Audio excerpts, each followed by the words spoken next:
What's up mga kayumans? Hito't patapos na nga itong FIBA World Cup at as expected na mayagpag ang mga team mula sa Europa maliban sa France, at ang paboritong manalo ng lahat na Team USA ay may isang talo na rin.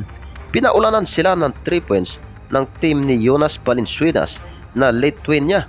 Mabuti na lamang at pasok pa rin sila sa quarterfinals. Nakakalungkot lang isipin na ang pinakamalakas kuno na lineup ng Gilas in history, hayun, bukya. Mabuti na lamang at ang huling laro nila kontra China ay naipanalo nila.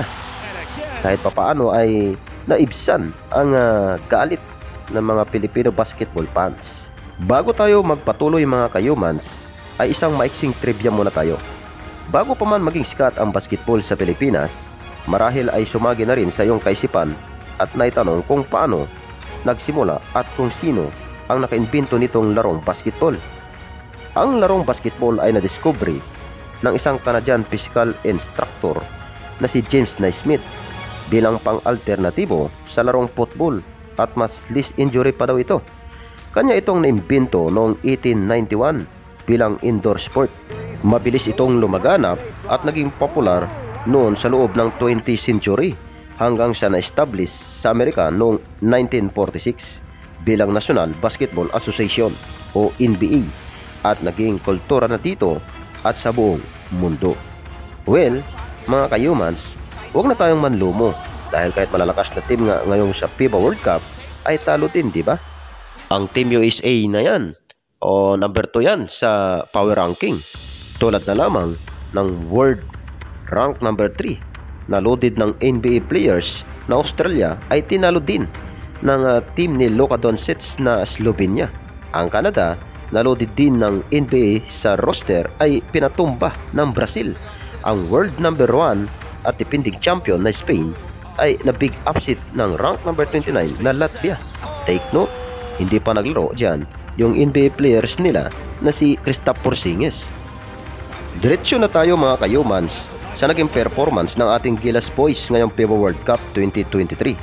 Bagamat dismayado ang mga Filipino fans dahil nanatili tayong bukya sa world stage, mabuti na lamang at nanalo nitong huli kontra China, ay disinti at solido namang maituturing ang isa sa susunod na maging muka ng Philippine Team Basketball na si AJ Edo. Bukod kay Jordan Clarkson, Renz Abando at Dwight Ramos, ay magaganda ang ipinakitang laro ng batang ito na nagpahirap lang naman sa legit NBA star na si Karl Anthony Towns na kilala din bilang Kat. Nilibetahan din nito ang big man ng Angola na si Bruno Fernando na NBA player din para sa koponan ng Atlanta Hawks. Kung ikukumpara ang stat nito kay Kai Soto na masyadong bumaba, mabutit nakabawi din ng bahagya itong si Kaijo kontra China. May singit ko lang mga kayumans, itong si AJ Edo ay matalinong bata talaga ito dahil isa pala itong cum laude honors ng accounting degree sa University of Toledo, USA. Ito ay kanyang nirebel noong sila ay naimbitahan sa programang Eat Bulaga. Napaindak, napayugyog, napasayaw nga itong si Senador Bato de la Rosa at kanyang mga kasamahan sa Senado na talaga namang todo suporta dito sa Gilas Pilipinas, at sa wakas ay ipinanalo nga itong huling laro kontra China.